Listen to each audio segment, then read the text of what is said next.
Yes, F1 2021 is finally here and I'm so excited to get started on this new game and share my experience on it with you guys. Now, before we get started in this My Team career mode, if you do enjoy today's episode, please make sure to hit the like button down below, and if you're looking for more regular F1 content, I'll be uploading My Team career mode episodes twice a week, so make sure you stay tuned and subscribe down below. And as you see on screen here, if you do enjoy these sort of episodes, I'll be looking to branch out into the new story mode, Breaking Point, where we follow young driver Aiden Jackson and his claim to fame. But without further ado, let's get this party started. Let's go ahead and choose My Team and not driver, as I feel like My Team's the more superior career mode now in F1 and among the community. Let's go ahead and choose the full season. But I think after maybe the second season, we'll go ahead and choose 16 races, just because I feel like it's more entertaining for you guys at home, as I get to create better content for you guys as we're developing the car quicker and we're getting to see more racetracks and seasons. Now, I did struggle to decide what race style to choose, whether standard or expert, but in the end I chose expert just because it'll make for better racing essentially, even if that means I'm going to be at the back of the grid the whole race. But we move. Now onto the settings. On the assists, we've gone for, we're not going to go on amateur, we're going to put custom settings on. I'm going to turn steering assist off, braking assist off, anti-lock brakes off. Even though in the last game I had them on, this is going to be an actual fucking challenge for me to drive with them on, because I've never done so before. In the last two games, the only two games I played of F1, well, I played like a little bit of like 2010 on the Wii, but before that, yeah, no other games. Actually, no, I played on the PS2. If you guys ever played F1 2006 or 2005, they were the best games on the PS2, minus Hit and Run, of course, or San Andreas. But yeah, before I got sidetracked, anti-lock brakes are going to be killer for me this season. Obviously going to put traction control on full, because no way I'm surviving with it off. Going to put the racing line on corners only, just because I'm not used to all the braking zones in all the maps yet. As like I said, I only played 2020 and 2019, so there'll be some maps that I don't know. Moving on to the gearbox, I did have it set on manual and suggested gear, and and just with the anti-lock brakes, this would be my first time using manual gears, as I've only just started using it on Forza Horizon 4 as I just got into that game.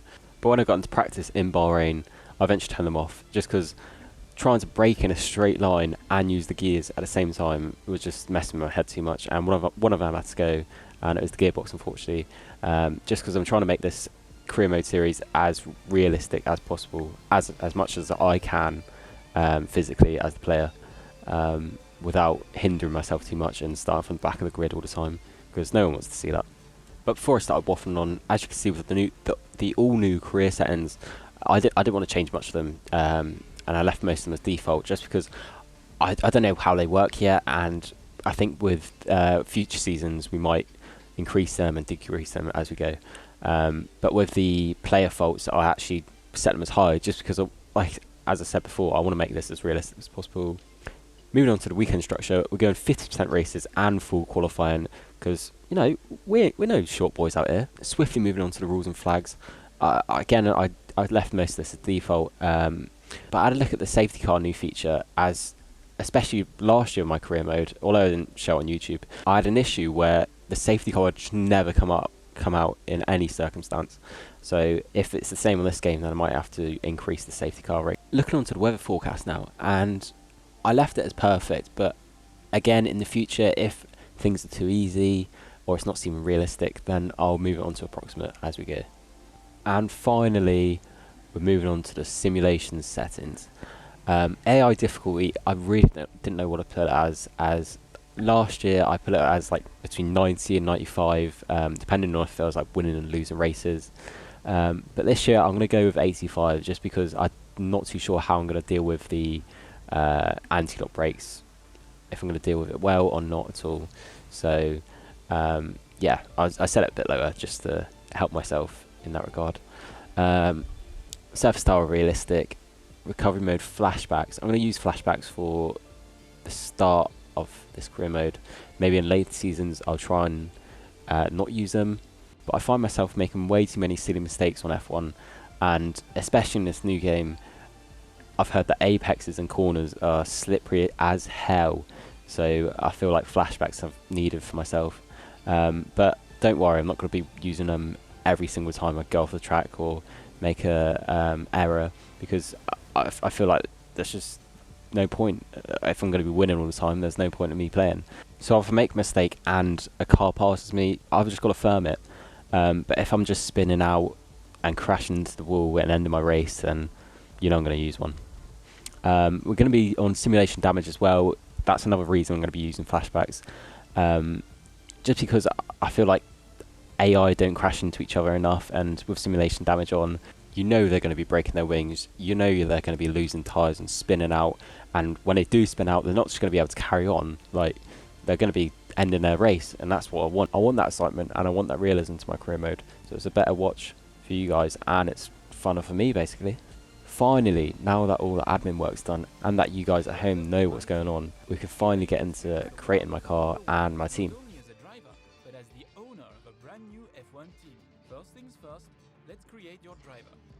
So yes, first things first, let's create my driver. So this one on screen here is the one I used last year for my team career mode in the F1 2020 game. But I wanted to change things up a bit and select one that looks more like me. I almost went with the one that looks like Devon Butler, but opted for this one instead. I'll put a picture on screen now to show the similarities between us. If I do say so myself, the similarities are uncanny. I mean, I can't tell which one is which. Now moving on to the team name. I struggled so badly to know what team names to have or what to put.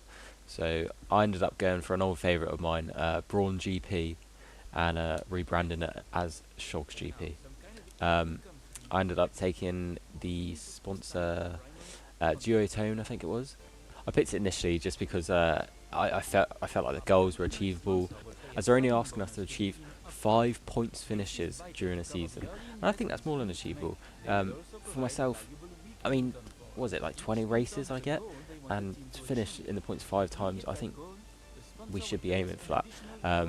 Maybe my teammate might struggle a little bit just because we don't have the right personnel upgrades, but nevertheless, 5.1 million is a big cash flow bonus, and that'll help greatly towards building our HQs and our R&D points during the season. Now on to the engine supplier. Which manufacturer are we going to build our car around? Now I had a few things going into this. I didn't want to choose Mercedes, as I chose them last year, and I feel like pretty much every F1 YouTuber there is chooses Mercedes just because it's Mercedes. And I didn't want to choose Renault because they're the worst manufacturer on this year's game, and it was way up between Honda or Ferrari. Now I like Ferrari, I'm a big fan of Ferrari, but Honda's power unit in real life at the minute has been immense, so we've gone with that. Now sticking with the Brawn GP branding on this My Team career mode save, I've gone with a certain Brazilian F2 driver. Now I did like the look of all 4 drivers at the end of this clip here, as shown on screen: Drogovic, Aiken, Ilott and Matsushita. But I used Aiken last year, and I didn't want to repeat that same process again. Ilott, I feel like, gets chosen by, just as Mercedes does. I feel like Ilott gets chosen lots by other YouTubers, and I just want to mix things up a bit. And then it was a toss between Matsushita and Drogovic. And as we've chosen inspiration from the name Brawn GP, we're going to do the same with their driver lineup and go with a Brazilian driver in Drogovic. What's worth mentioning though is on this year's game there's now a focus rating, and that basically just says how focused this driver is and how dedicated they are into getting and showing the performances on the field. And these 4 drivers had a great rating, all in the green, almost all above 80 rated, in the focus department, obviously not in that overall, because that would be silly. But yeah, in the end I chose Drogovic just because I heard he's a promising F2 driver, and he works hard and plays even harder, if you know what I mean. Now ladies and gentlemen, without further ado, Shoggz GP Season 1 F1 2021 livery. Ah, what a stunner she is. Now a new feature that they've added in this game is the personal stickers. I think they're a brilliant addition to the game, as they provide plenty more opportunities for creativity with your My Team car. Really let your character and your team shine through with the phrases, and not only that, but also the new victory celebrations that your character is able to say when they win a race, which you'll be seeing more of as we progress through the season, hopefully sooner rather than later. To finish off here, you can see My Team overall. You've got the S badge with the blue and the dark green intertwined in it. This is reflected in the car and the team overalls. A bit basic, a bit plain, a bit boring, but that's what we're going for in Season 1. We're nothing too out there, nothing too outlavish. We'll save that for the later seasons. But anyway, here's Will Buxton. Tell us more about Shoggz GP.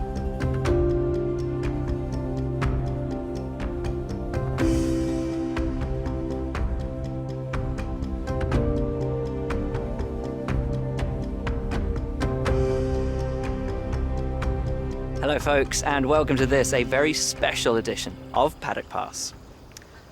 As you can see, there's no pit lane behind me, and as you can hear, no roar of engines, and that's because they've set me free from the F1 paddock to escape here to the countryside and to the headquarters of Formula One's newest team. Now, it's not every day we get to pull back the curtain and look behind the scenes at an F1 team. Rarer still that we get to talk not only to the team owner, but also the team's lead driver. But what makes this place extra special is that the owner and lead driver are one and the same person. Now, it's been an interesting 12 months, and we all know a number of the regulation changes which were due to come into effect this year have been delayed until next. Some, though, are still seeing the light of day, amongst them the all-important budget cap, which gives some of the smaller teams a little further down the order, potentially, the opportunity to compete with the bigger teams. Good for them, but great for us as viewers. But what does our new team owner think about these new rules? Do they see them as a challenge, a hurdle that needs to be overcome? Perhaps they see them as an opportunity to disrupt the status quo, a chance to come out swinging and to carve their name into Formula One history. Well, I had the opportunity to ask them these very questions just earlier today, and here's what they had to say. Well, first of all, thanks so much for inviting us here today. It's been wonderful to see behind the scenes. As you might expect, I've got about 1 million questions, so let's jump straight in.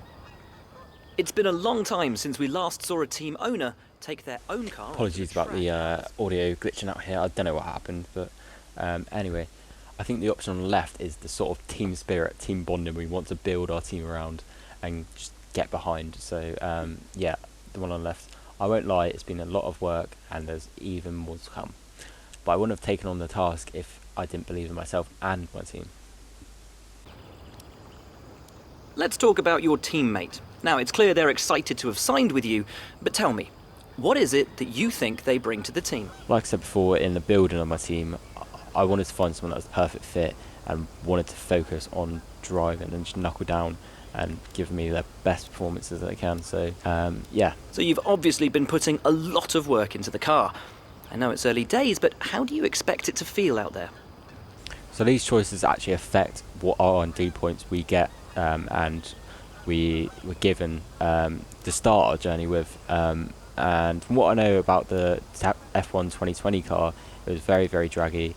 So any upgrades in that department helped massively in making a quick turnaround into becoming a lower table team and becoming a mid-table team that's fighting for positions, fighting for those points places, and that's where we want to be, essentially.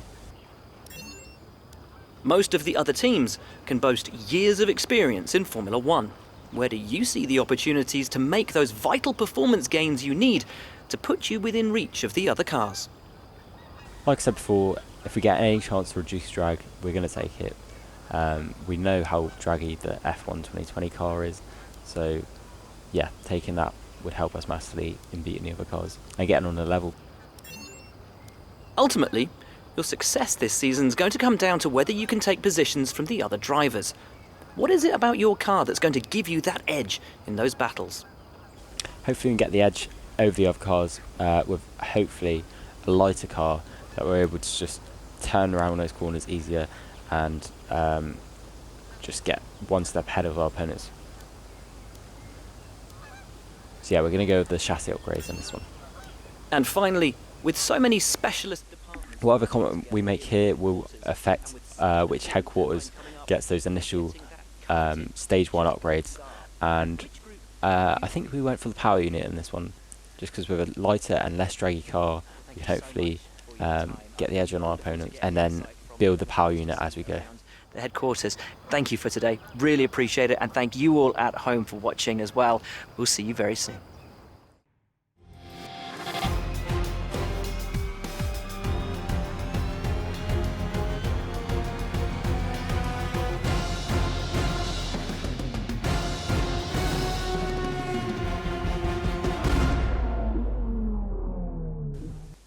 So here we go. That's enough dilly-dallying. Let's jump straight into Bahrain.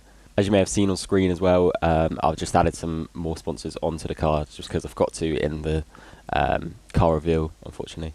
And here's just a confirmation of our R&D points and where they've been assigned to in the skill trees.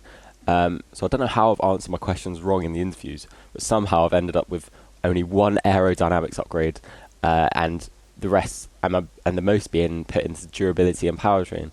So whether that was to do with the HQ question or I don't know. I don't know how it's all been put into durability, to be honest, but yeah, we moved. That's what we've been given, so let's try and make the most of what we've been given.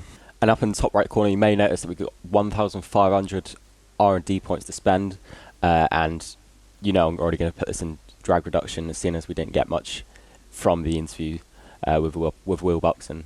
So yeah, we're going to put 2 upgrades on that, and I think the last upgrade we're going to put on a gearbox upgrade for durability.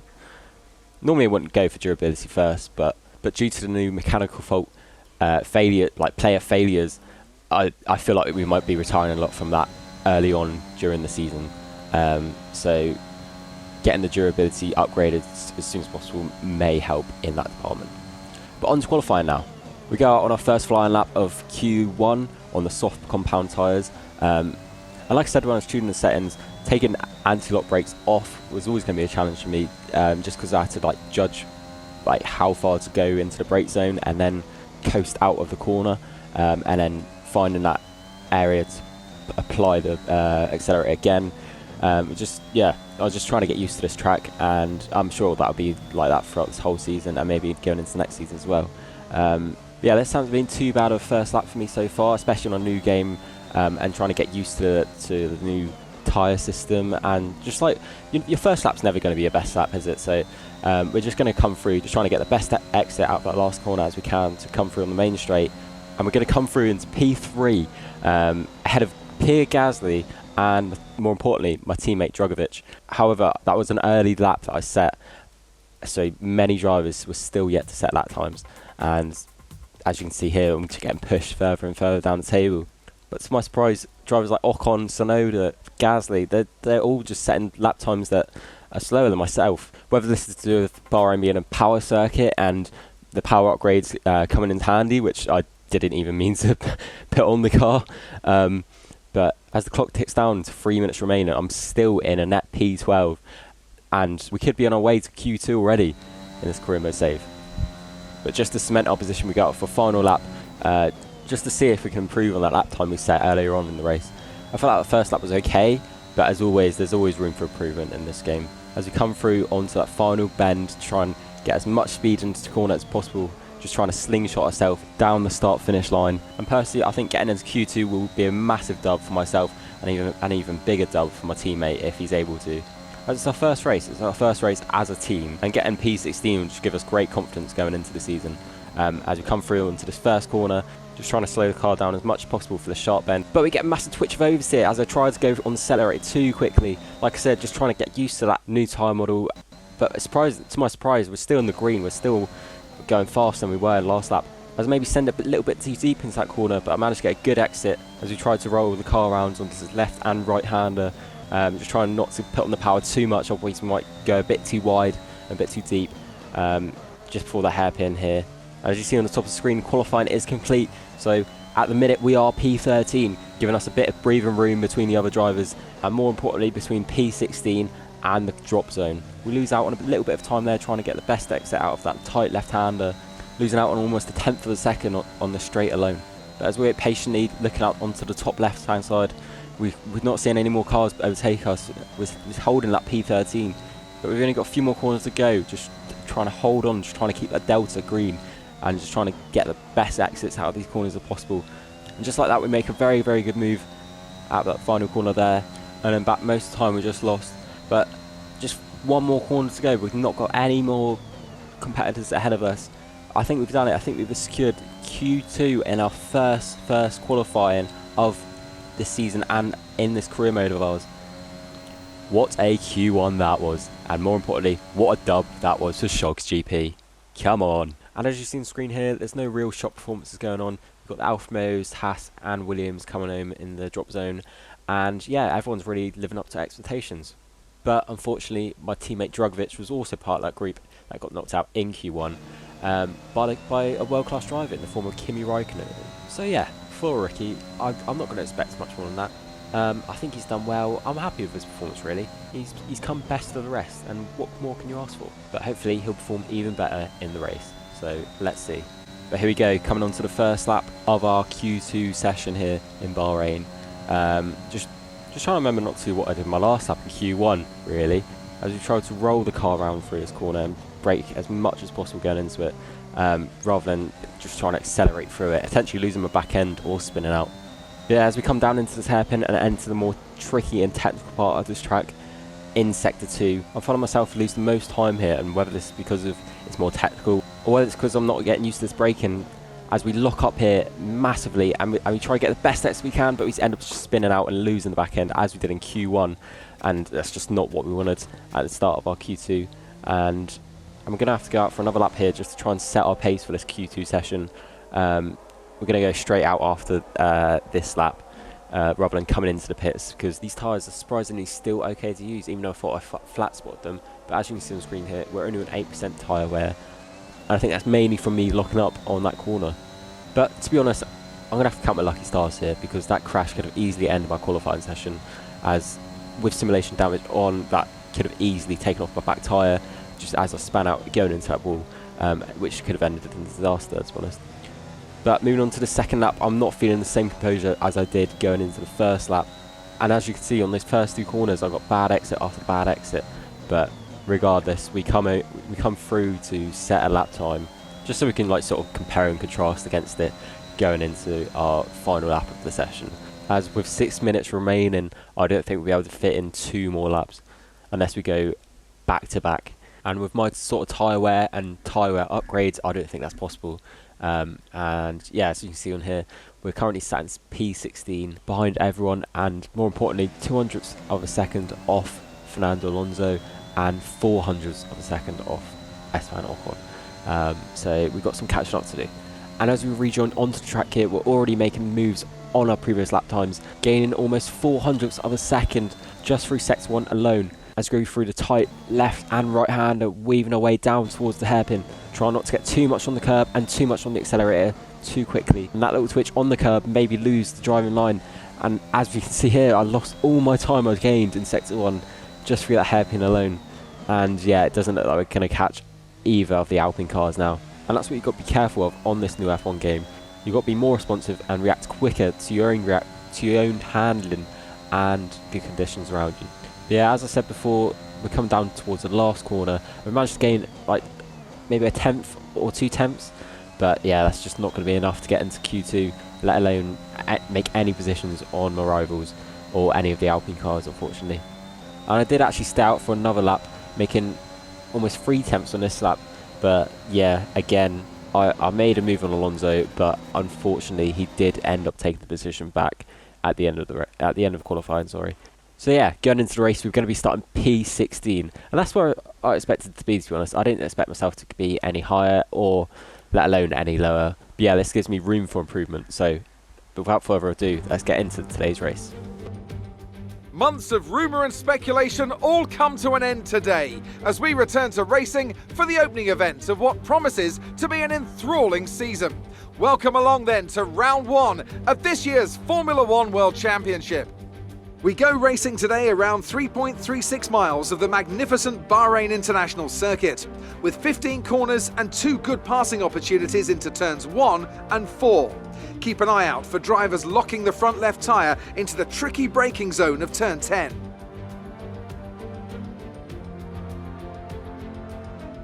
A new season then, a clean slate where anything could happen. Anthony Davidson is with me today as we get another year of Formula One underway. We're into those tense few minutes before the first race then.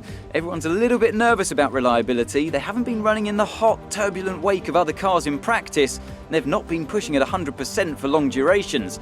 Let's hope no one has to deal with any nasty surprises.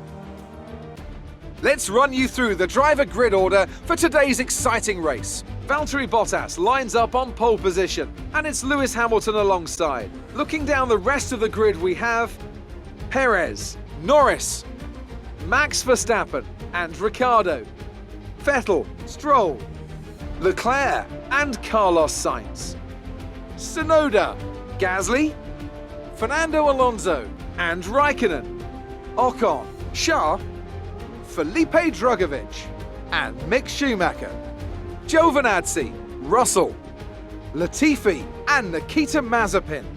Now, it's almost time for lights out, so let's go down to the track. So let's get into it, starting just ahead of my teammate in P17. And I think we're just going to play it safe in today's race. We're not going to take any risks today with the 2-stop. We're just going to take the 1-stop with going on from medium tyres to hard tyres. In previous games, I would have done a 2-stop.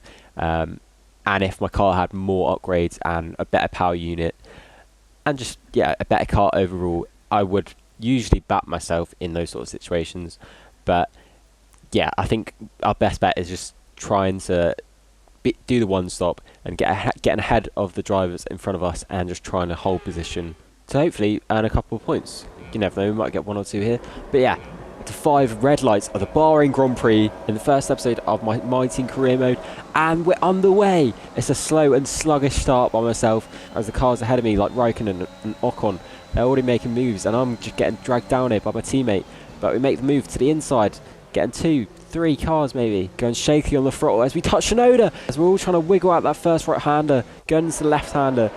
We can see in the replay cameras that we haven't got any wing damage so far, which is a good sign. But nevertheless, we've got to stay composed as we've got a 2-time world champion in the form of Alonso coming at us as we go around the outside trying to make the move on Tsunoda. Once again, just trying to find the space to make the move on the fellow rookie as we go around its right-hander, just try and get the best exit and the best run down to this hairpin. Trying to find the grip on this corner to make the dive bomb on the Japanese driver, pushing to the outside of the corner and to the outside of the course, and so we can secure this P13 position.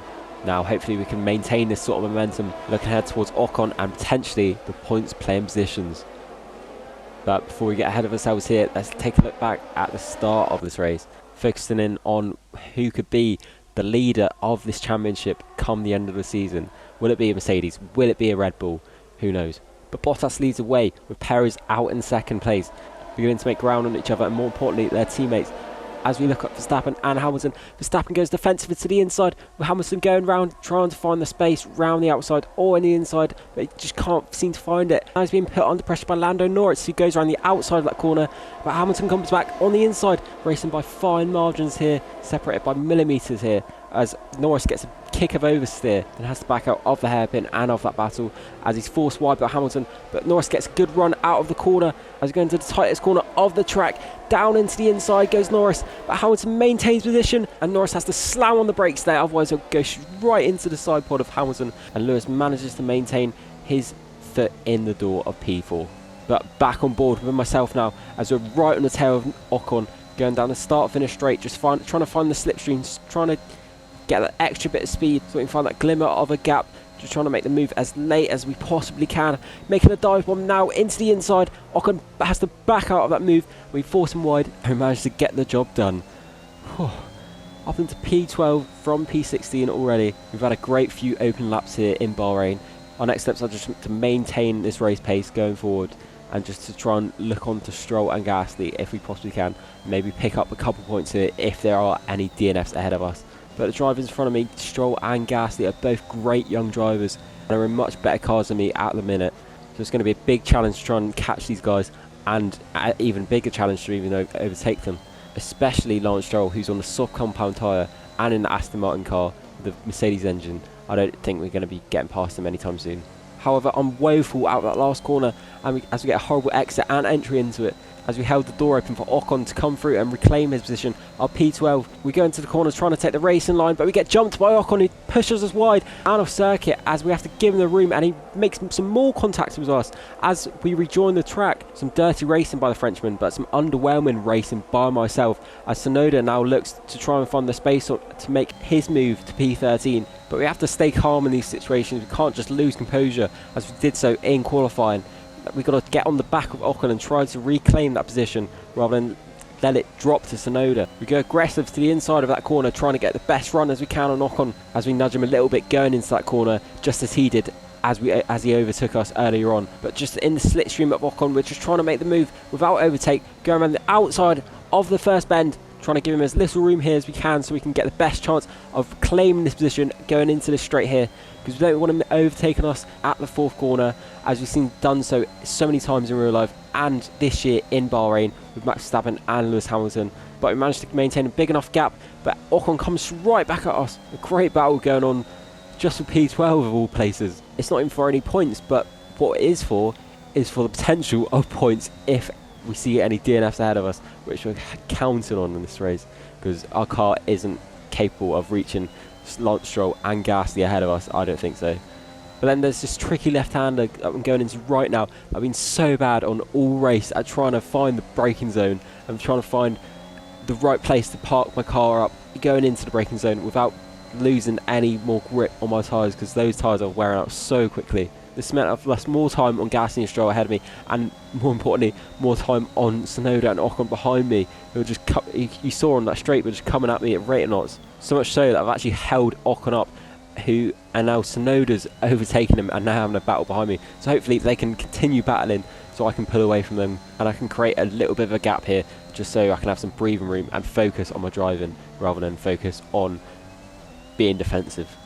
But moving on to lap 5 now of the Bahrain Grand Prix. Just on that straight alone, I've managed to put a second on myself and the drivers behind me. So hopefully I can maintain this gap up until the next pit window, which is feeling like it's going to be sooner rather than later, because these tyres are wearing out fast as we go into this first corner. And the AlphaTauri looks like he's made the move on Ocon as we lose concentration and we get too greedy on the accelerator. That's opened the gap for Ocon and Tsunoda to come straight back at us as we've undone all the hard work that we just put in. And that's left door open for Ocon to come down the inside, and that's come way too close to this tight right-hander. Lucky for us, Ocon moves slightly to the right and we're able to continue racing together in this ding-dong battle that's going on. But we managed to get our nose in front of this right-hander, and Ocon spun. We managed to touch tyres with Ocon going into the right-hander. I thought I gave him enough room to work with there, but clearly not, as the Frenchman tries to go for another aggressive move down the inside, but this time it just didn't work out for him. Let's have a look on the replay here, what really happened. We go down to the inside, we give him enough room, and we get our nose in front, and he just has no right to make the move there. He once again just tries to be too aggressive at the corner, at the bend, and we bang sidewalls essentially. But thankfully for Ocon's sake, he's able to keep racing, which is good news for us. Now let's have a look on with the onboard with Ocon, just to confirm if this was a racing incident or if it's my fault or Ocon's fault. But yeah, I think that pretty much sums it up. He tries to make the move too late and too deep into the corner, and yeah, that was never going to work for him. Anyway, we rejoin on to lap 7, and Jeff has some news for us. Just as I predicted, my tyres are wearing out so fast that Jeff's even come to me and said that your tyres need changing earlier than we thought. So yeah, we're just going to go ahead and do it, because yeah, I think I'd much prefer to get onto a set of hards that have less tyre wear and I'll be able to extend them until the end of the race than stay on these mediums where I'm just going to be losing time to Tsunoda and those behind me. As yeah, if you can see on the screen now, 48% and 45% on the front tyres and 25 on the back tyres. That just goes to show, like, I'm not using the brake zones properly, not using the ABS system properly, or utilising it as well as I should do. So from this point on, it's going to be a survive to the end. But before that, let's just have a look at an overview of this race. Going on to lap 8, we're going to overtake a few of the cars ahead of us and some of the leaders, with Max Verstappen now behind us. So yes, a lot of the cars who are doing 2 stops on this race that's why the one stop really works in this race, because you're able to get a jump on these sort of cars, these leaders that you shouldn't normally be able to. And the question is for them if they're able to catch up and use the extra speed they got with the new fresh tyre compounds to be able to re-overtake the lower performance cars. But yeah, as it stands in the race, there's been a bit of a reshuffle with Bottas now dropping down the table, as well as Verstappen, because of their early pit stops, and Lewis Hamilton now leads the race with Perez in behind him. Yeah, we're just going to let Verstappen pass easy here because we're not racing him at the end of the day. Back on board myself now on lap 11, and as you can see, it's time for these Lewis tyres. I mean, just look at my exit on this corner. Shocking. And the sole reason that my tyres are this bad is because of that one corner. I just can't get to grips with like how to go into it without locking up. I don't know whether it's because I'm using a controller and maybe it's easier on wheel to brake and like turn at the same time. But yeah, it's just something I have to get used to over the course of the season and over the course of this game. But as I was speaking, Tsunoda tried to capitalise on my errors and on my slow pace and tried to make the move down the inside on that second straight. This just proves how slow my pace is on these worn out medium tyres, and it just shows that I need to come off this stint and come in, because otherwise we're just going to be losing more and more time to the cars behind us. And we want to be showing this fighting spirit, and we want to have this drive to be able to take on the cars ahead of us and show our worth as the new rookie in this season of ours. Coming into the pits now, and we get to see a first glimpse at our new pit crew and how they look in the paddock there. And I've got to say, I love how they look and how they stand out as a team from all the other teams in the pit lane. So yeah, that won't be the first time, it definitely won't be the last time we've seen our pit crew, and just hopefully we won't be seeing too much of them this season. But as we come into lap 14, we see that our teammate is in for this lap, and a lot of the cars ahead of us and the cars that we were trying to get the undercut on beforehand, we're able to see where they are on track now. As we're going past the start finish straight here, looking for the likes of Tsunoda and Alonso, but Tsunoda is behind us. We come out in front of Tsunoda, so the undercut here as works in Bahrain. So now all we got to do is hold on to this lead, and we're able to be in this P12 position and hopefully nick some points off of the cars ahead of us. And although the undercut did work here, I have to be wary of my tyre situation. As gone to lap 17 now, I can already feel my tyres begin to slip away from me and fade away into the Bahrain gravel. But hopefully this won't be the same result for my hopes and dreams of getting a mere point here in Bahrain, and as that will be a dream come true as a rookie in my first season of F1 2021. But to keep this dream alive, we're going to have to manage the tyres till the end now and look after them carefully as well as we can, because if we carry on the way we are now, we're just going to have no tyres left at the end of the race, and we'll be like Lewis Hamilton in Silverstone last year, and we don't want to tell Bono we've got no tyres left, do we? So just like the Netflix series suggests, we're going to have to drive to survive. Now if we look in the top left hand corner, it's now lap 18, and very, very soon the drivers in the top 10 who started on the soft compound tyres will be coming in for the second stop soon, and that's where we may be able to capitalise on some slow drivers and on some slow pit stops. But as we edge onto lap 19 now, we're able to see some drivers in the pit stop already on the leaderboard. As we go past the start finish straight, we can see Leclerc's in and Ricciardo are in, and we go past Leclerc. Can we get past Ricciardo? No, we can't. So he stays ahead. Ricciardo stays ahead of us on the new fresh compound tyres as we catch up to Vettel as well. But Leclerc is now behind, most importantly, the drivers behind me, Alonso, Tsunoda, and I think even Kimi Raikkonen.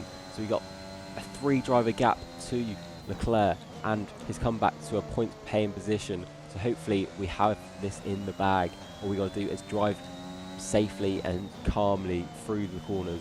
Noting that I don't get on the accelerator too quickly going for this right-hander. However, that was just the first bunch of drivers to pit. We still got some drivers ahead of us who still haven't made their second pit stops yet. But as we get onto lap 20, we go past Lando Norris, which is a big, big step in the right direction, showing that Shoggz GP means business and we're here to stay. But we almost make the same error as we did in the early laps of this race when Ocon was close on our tail, which ultimately led to his demise. But maybe this is just first race nerves setting in, or is this more than that? Can we handle the pressure of other drivers and top level drivers pressuring us and get the better of us? But only time will tell come the end of the race. For now, we just need to maintain this race pace, as the McLaren of Lando Norris has overtaken Tsunoda and is only 1.6 seconds behind us as we enter the last 5 laps of this race. But even though this is only for 2 points, these are 2 crucial points that could be damaging for McLaren and be vital for us as a low performance team. However, the news just came over the radio that Sergio Perez is now out of this race, who is ahead of us, and more importantly, that's more points that we can gain. So yeah, Sergio's time moves up to P7 with only 4 laps remaining. Can we hold on with the likes of Lando Norris, Charles Leclerc, Carlos Sainz all behind us on fresher tyres? And as you see in the background there, both the Ferraris are already overtaking the cars behind me, like Raikkonen, catching up with Tsunoda now, but they've already overtaken Alonso and Stroll, so it really won't be long until they catch up with me and try to make these overtakes on me. But on that same lap, Norris is already trying to battle me and overtake me through that corner that I'm so horrendous on, and ultimately gets the better exit with DRS open. There's no way I'm holding him off, and yeah, there's no way I'm going to catch back up with him now, especially when he was on a softer compound tyre than me. The race pace isn't there for me, so yeah, we're going to have to try and hold on to that P8 position as well as we can and hold off that Ferrari duo behind me. But as we progress on to the next lap, Leclerc's already overtaken and won his battle with Tsunoda and is now pressuring us as he's made up lost time and gained 1 second on us on our last lap. But not only are we under fire from the Monaco man, but we're also under pressure from our own tyres and our own car as we're pushing it to the extreme. As you may have seen on the pop-up menu, we've got 73% tyre wear on our front tyres. So now more than ever are we trying to coast through these corners and lift off as much as possible to give our car the best chance of surviving this race. With only 2 laps to go now though, both the Scuderias have caught up with me and have put me under immense pressure at that last corner. I've been so bad on this whole race, and now we've given Leclerc DRS to be able to give the opportunity to overtake us. Going into this left-hander, we managed to defend him well and use the racing line to be able to get the best exit as possible and try and gain some time on him at least, as we gain 100th a second. But that Ferrari is so fast around these bends and on these straights in Bahrain that they're almost in a different lead to us, as with Leclerc driving as well. He's an experienced driver, he knows what he's doing, and we're not going to be able to put much more of a fight up against him as we enter the last lap of this Grand Prix. He has DRS on this final straight, and we just got none with our pace on this straight line. Because this car's so draggy, we're not even able to put up any sort of fight, as we've got 0% overtake. We've used all our overtake, and yeah, he's able to get past us with ease. But we make contact with him as we go into that first corner. We just misjudge it so much after losing composure, and like you can see, 85% tyre wear. We're so prone to getting a punch right now, it's ridiculous. As we're on the last lap of this Grand Prix, we've got one more Ferrari behind us, and we're in P9, so that's 2 points for us on the board if we can hang on to this as we go through this left-hander, weaving through those corners, making sure not to make any sort of mistake, so we can keep this position and keep these points that we so desperately deserve to earn and need for this season, as any sort of points will help massively in our bid to get a bigger funding for next season, so that we're able to develop this car quicker and develop our HQs quicker. But right now our focus is on Carlos Sainz, as he's able to get DRS on this final straight, exactly where Leclerc closed up to us and crucially made that overtake on the final straight. As you may have seen, Lewis Hamilton wins this Grand Prix and wins the first race in this mighty universe of ours. As we enter the second to last corner, you can see how high our tyre wear is on that front left. We're edging on to 90%, just praying that we don't get punched and praying that Carlos Sainz doesn't catch up to us as he gets a mediocre exit off that second to last corner. We go into the final bend now as we get a good exit, and Carlos Sainz doesn't do enough. He hasn't got enough space, he hasn't got enough track to go through. We see the checker flag, we see the fireworks, and we cross the line in P9. What a race that was.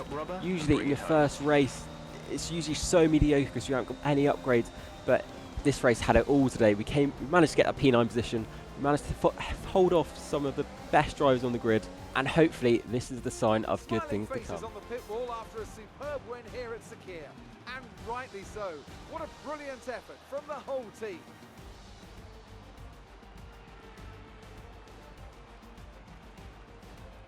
Talk to me, Ants. What was it that set them apart from the competition today? Well, time management probably played quite a large role in the outcome of this one. As ever, it's not just about speed, it's all about maintaining that speed consistently over a stint, over a race distance. So being able to keep up the lap times while still being smooth on the controls and gentle on the tyres, that's really where the race was won today.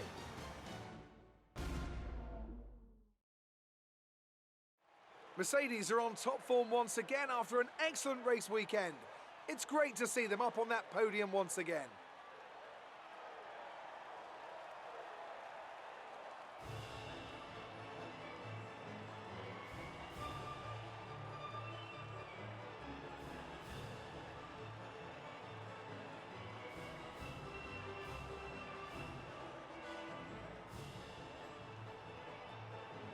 So Lewis Hamilton takes top spot here in Bahrain. Surprise, surprise. And he manages to get the best lap time.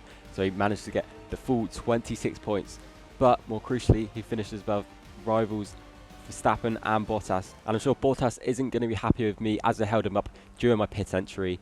And like many others did who qualified below P10, everyone's strategies worked well and caused a traffic jam in today's race, which held up the likes of Carlos Sainz and allowed me to slip and hold my position in P9 and allowed me to gain those 2 crucial points. Looking further down the table now, my teammate managed to finish in P15, who qualified in P17, so he managed to gain 2 positions here in Bahrain, which is a good sign going forward in the future. But yeah, if you did enjoy today's race, please make sure to hit the like button, and if you are wanting more F1 content, make sure to hit that subscribe button just down below. And also let me know your thoughts on this episode, as any feedback is much appreciated. So yeah, join us later this week for the next episode in Catalonia, where we'll be racing on the Spanish Grand Prix. So yeah, see you then.